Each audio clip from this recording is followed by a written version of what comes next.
This week on A Dash of Grit, failure is something you look forward to if you're showing grit, because you know on the other side of failure is success. Out of 9 things that you do that go wrong, 1 thing's going to work. My guest went into debt once, went into debt twice, so much so that he had the bankruptcy papers on his desk. He overcame, he showed grit. He's going to tell you his story. Khash Saghafi is on A Dash of Grit next. This is A Dash of Grit. Recipes for success from courageous leaders who overcome challenges and build great things. Now, podcasting from Spire to leaders in local communities like yours, here is Brian Leflock. And let's get cooking. Our guest today defines grit, hard work, relentless mission to succeed. He just won't quit. He's about to tell you about it. He's also showing that grit in the mortgage industry, and we all know the ups and downs that can bring. And so he has to have the grit. He's a 19-year veteran in the mortgage industry. He's a renowned expert speaker on mortgage topics, and he's the owner of Liberty Home Mortage Corporation, based right here in Cleveland with outlets throughout the country. Khash Saghafi is my guest today on Dash of Grit. Khash, thank you so much for being here and sharing your story. Brian, I sincerely appreciate the opportunity to be on your show to share the story, and I just appreciate the opportunity. So thank you so much for having me. It's going to be a lot of fun. I've heard a little bit about your story. I know some of the things that you're going to talk about, and I can't wait to get there. But first, before we talk about the hard times, I'm just thrilled for the success you've had. Can you share some of that success and some of the good things that are happening now with Liberty Home Mortgage? I appreciate it. I mean, I've done this for 21 years, and I think like any salesperson, you always want full control of everything. So it took me a while to get there. But ultimately, my company's been open for 5 years now. I kind of do things the way I've always envisioned them as far as workflows and stuff. And just in 5 years of business, quite honestly, we're now one of the top 75 lenders in the state of Ohio. We've gone from myself and one person, my processor, who is now my vice president, to over 160 employees. We're in 29 states now. We're about to get 4 more states added here shortly. We're really moving up the chart pretty quick with how we do business, with what our focus is. And I'm just really proud of that most of all, and really of the people that we've been able to bring on and help a lot with what we do, and the plan's working. So I've always said it would work, and now I get a chance to let it run. So it's pretty fun. And I love the fact that what you just said, that you're building it the way you wanted it to be built. It's the way you wanted it, and it's the vision that you had, and you've been able to accomplish that. So well done. Yeah, I appreciate it. I appreciate it. It took a long time to get there, though. And so let's talk about that. There's no overnight successes, and it shows, and it takes a lot of grit along the way to accomplish even a little bit of success. You've got a lot. I'm interested in some of the hard times, some of the struggles and troubles that you've had in your career. I appreciate. I mean, I can tell you now. There's 3 hard. There was actually 2 hard times, and one just most recently, which everyone will kind of know. I mean, ultimately, when I opened my business, I ended up charging $54,000 onto my credit cards just to open it up and just to do payroll. Just on payday, I would go to a Fifth Third bank locally here in Cleveland and cash advance my credit card just to do payroll. My credit cards were over the limit. I was robbing Peter to pay Paul. I would cash advance one credit card to make the payments on another credit card. And that was from the very beginning? That was right from the start? That was right out of the gate, man. I started doing this in 1999, but I opened up my first mortgage company May of 2002, kind of, where I owned my own little branch, and I started opening. And yeah, right out of the gate, absolutely, yes, 1,000%. And so you saw the opportunity, and you didn't really have the wherewithal right now to do it, but you said, whatever it's going to take, I'm going to get this done. And so you put yourself into debt. My undergraduate degree is in biology. Okay. So I did it. This will sound like the absolute dumbest thing on the planet, but I knew it took money to get a business going, but I didn't realize how much money. And I always tell everybody that all of your expenses are paid typically 2 months in advance or 1 month in advance. You don't want to be going check to check. Another statement I always say in business is you start off behind the curve. You start behind the curve. The goal is to get in front of the curve, where like when we close a loan for a customer, the company does not generate income from that loan for 30 to 45 days. But we've got to do payroll and rent and this and that and the other. So the truth is we are paying out money that we have not yet received. Now, when you start a business and you're doing that, you've got to find that money somewhere, and you typically got to borrow it. Lines of credit, credit cards, things like that.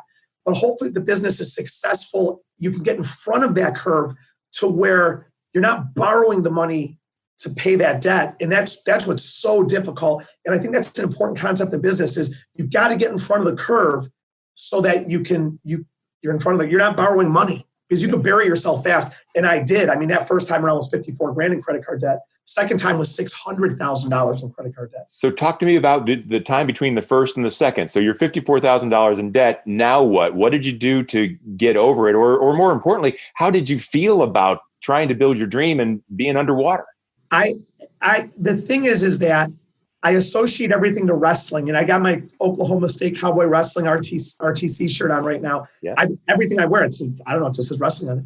I associate everything to wrestling in that it's just a grind. So truly to get out of the credit card debt, because people always ask me that question, how'd you get out of it? Because I'll tell you what, there's been 2 times in my career that I almost declared bankruptcy.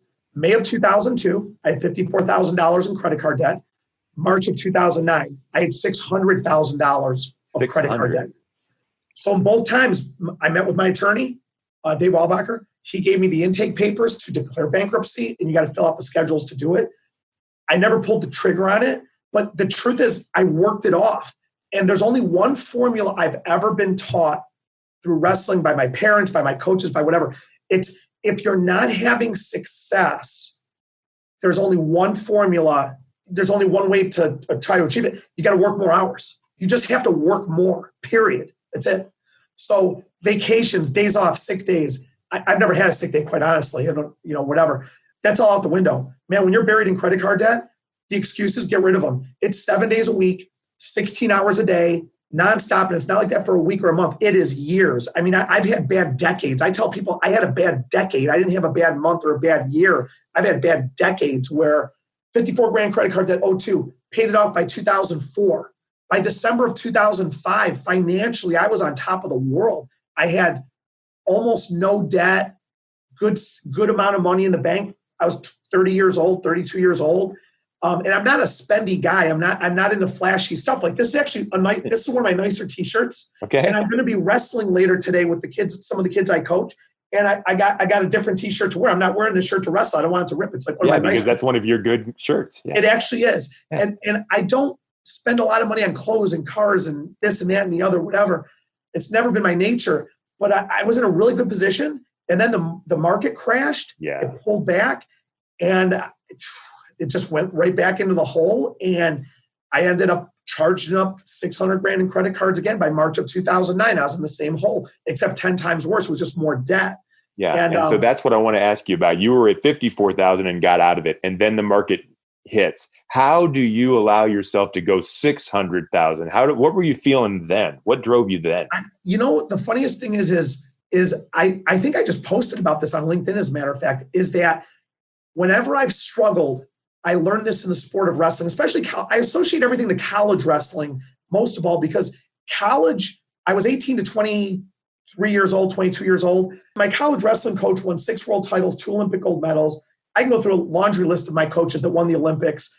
A lot of my teammates wrestled in the Olympics, national champions, Hall of Fame. I mean, we were Oklahoma State's the mecca of wrestling. It just is. Now, the last 10 years, Penn State's been taking the title, but try to do it for 50. Anyways, I learned in wrestling that when you're struggling, or not even struggling, when hard times are upon you, when you're in a bracket where it's like, oh my God, like this bracket, every round is a grind. Every round is grind. It's not even like I got a couple rounds of easy matches, man. It's like I got a tough dude first round. This guy second round is, man, this guy he should have been seated here, whatever it is. It's narrow your focus. Don't look ahead. In wrestling, there's a saying that the coaches used to tell me all the time. Now I tell my kids that I coach wrestling. Not my child. I coach at a school here in Cleveland. Mm-hmm. I tell them, don't look ahead. Don't look ahead in the bracket. Just worry about the next match.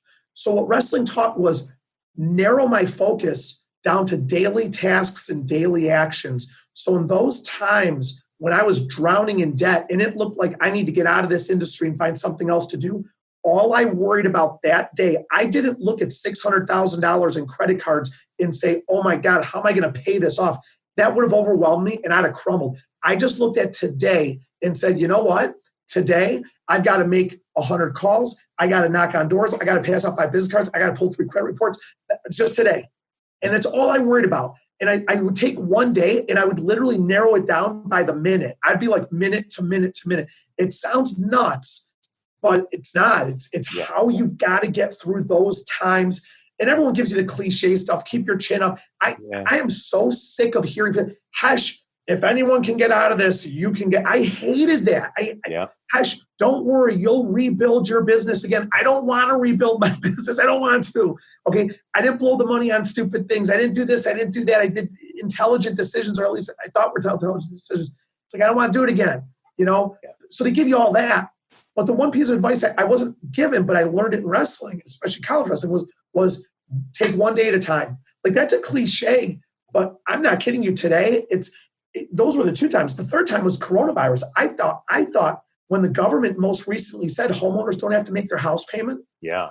If you talk to anyone who owns a mortgage company, if they do not tell you, and they close and fund and collect payments, if they don't tell you that for a 5 or 10 day window in March, they thought they were going under, they're lying to you. Yeah, that's right.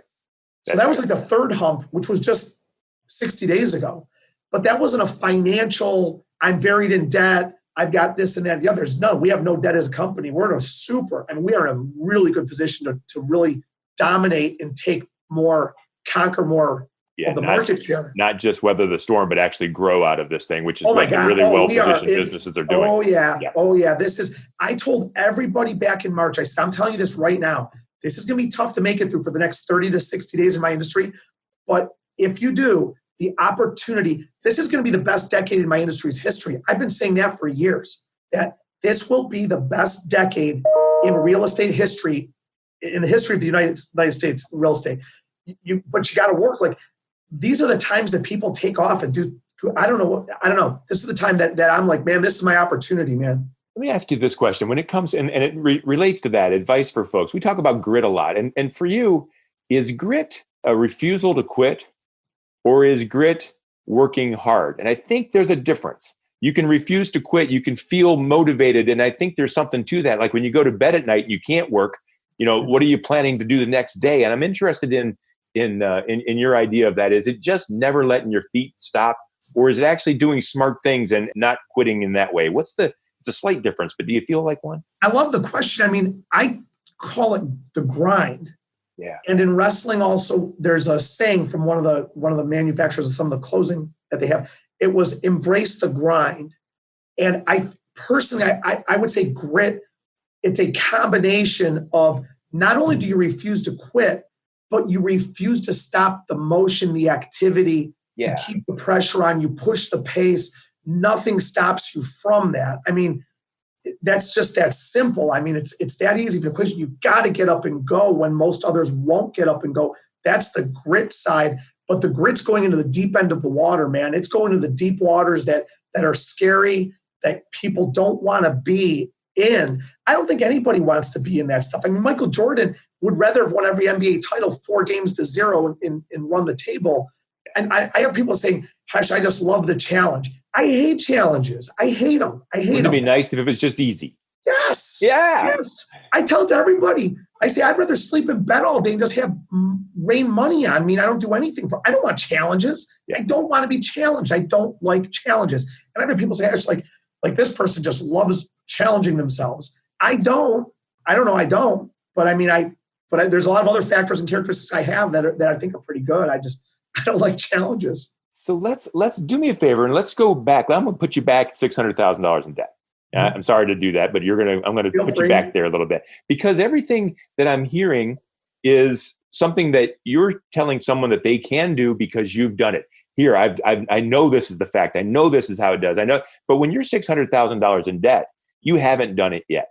And so you're relying on yourself. I'm wondering if there was ever moments of doubt where you said, this, it was a good dream. It was a good run, but it's just not going to work. Did that ever happen to you? And be honest. I asked the question. Absolutely. There's no question. I asked the question, but I will tell you this. One of the things that I'm exceptional with, one of the few things I'm probably exceptional with, I'm not great at that many things, actually.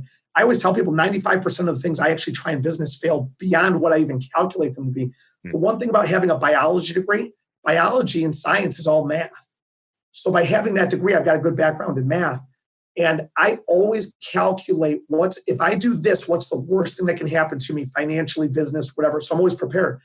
95% of the time, it's even worse than that typically. But one of my secret powers that I'm exceptional with is I do not dwell on negative thoughts for more than a quarter of a second. There's not. Now, mind you, that comes from a different experience. June 19th, 1997, I was almost murdered. I was stabbed in the chest. I was downtown Cleveland, 2:30 in the morning. Five people come up to us. I'm just walking back to my car with my buddy. The one person's behind another person. The whole thing happened inside of 2 seconds. They reach around her and shove a knife straight dead center of my chest. I mean, knife wound's right there. I almost bled to death. I mean, I passed out from the blood loss. I was lucky the hospital was right there. The ambulance got there in time. But so that was my baseline. That's my baseline. That's low. That's my baseline. Yep. I remember the moment that I was laying on the ground covered in blood before I passed out, of laying there thinking, this is it. Like, I'm done. Like, this is it. Like, I didn't have an epiphany. I didn't have I saw, the light. I saw the gates open up or whatever in the world it was. None of that. I just remember the thought of laying on my back on the ground at BW3, covered in blood. And I was very in tune with, I am losing a lot of blood quickly. Yeah. And this is not a good situation. And I literally thought I just reached a point to say, this is it. Like, I'm not going to make it. Like, because that year in the flats, a couple months earlier, in a completely different situation, somebody else was stabbed. They bled to death and died down there. So I was like, this is it. So that's my baseline. So when I had $600,000 in credit card debt, my friends would literally say to me, like, Khash, how are you even functioning? And I would always say to them, it's not as bad as laying on the ground bleeding to death. Yeah, this is easy. That was tough. For me, it's not even something I think about. It's so natural in my head that no matter what somebody says, you could tell me something really bad right now, and my baseline's always, I don't know, it's not as bad as dropping dead right now. I mean, if you're alive, and especially like when every morning I wake up, I've never read the Bible. I've never been to church outside of weddings and funerals. The first thought in my head is, thank you, God. Yeah. First 3 words I say to I don't even think about it. It's there. And the fact that I even wake up and I have an opportunity, I could be on your show, and who knows, maybe like the biggest real estate agent of the century is like watching this and says, that's the dude I'm going to send business to. This is, every day I wake up is an opportunity to like take over the world. People say that, but like, I just feel it. Like, I just feel it. You're free to do these things. You've told me that you expect to fail 95% of the time. You've told me that nothing I do is going to be as bad as what it was that day when I was lying on the floor. And so you wake up every morning and say, how can I fail today? And success happens on the other side. I mean, so many people don't have a chance at today. Wow. There are multiple different reasons. I mean, so that's why when you say to me, Khash, when you had $600,000 in credit card debt, were there ever times that you thought like, you just got to get out of it?